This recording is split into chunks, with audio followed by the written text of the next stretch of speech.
नमो नमः। मैं सुशीला यादव आप सभी का मेरे यूट्यूब चैनल संस्कृत ज्ञान में स्वागत करती हूं और आशा करती हूं कि आप सभी सकुशल होंगे। जैसा कि पिछले कुछ दिनों से हम संस्कृत बेसिक ग्रामर का अध्ययन कर रहे हैं और आज हम सीखेंगे शब्द परिचय। छोटे छोटे शब्दों को लेकर के हम वाक्य निर्माण करेंगे। छोटे छोटे शब्दों से वाक्य रचना कैसे की जाती है उसके बारे में अध्ययन करेंगे। तो चलिए आइए देखते हैं। जैसे एसह कह और ऐसा का। एसह कह यह कौन है, ऐसा का यह कौन है। अब इन दोनों शब्दों को आप देखेंगे, अगर हिंदी में इसका अर्थ देखेंगे तो दोनों का अर्थ एक ही है, लेकिन संस्कृत में अलग है। एसह कह ये पुल्लिंग के लिए प्रयोग होता है, ऐसा का ये स्त्रीलिंग के लिए प्रयोग होता है। जैसे एसह कह, एसह छात्रः यह कौन है, यह विद्यार्थी है लेकिन लड़का है। एसह कह, एसह छात्रः, एषा का, एषा छात्रा। यह कौन है, यह छात्रा विद्यार्थी है, यानी कि गर्ल है। इसी तरह से अगला उदाहरण देखिए। एसह कह, एसह बालकः यह कौन है, यह लड़का है। एषा का, एषा बालिका यह कौन है, यह बालिका है। इसी तरह से और भी हम उदाहरण देखेंगे।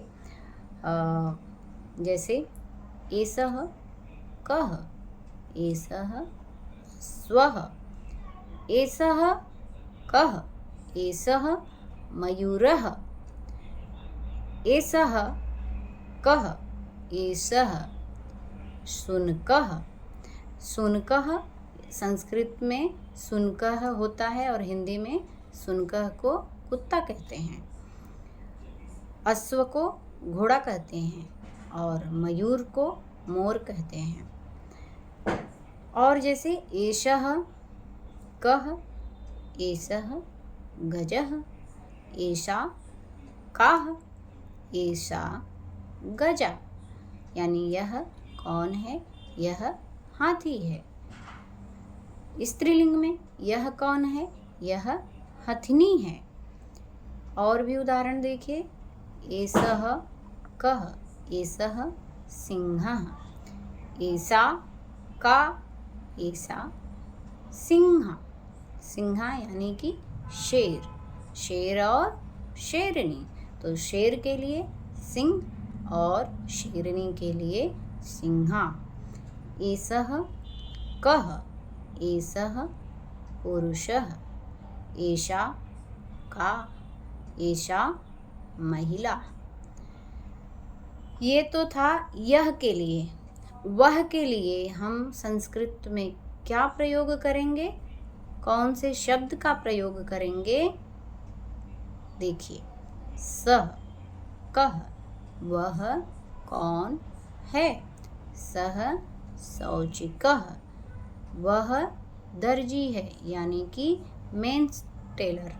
सा का वह कौन है, सा शौचिका वह लेडीज टेलर है।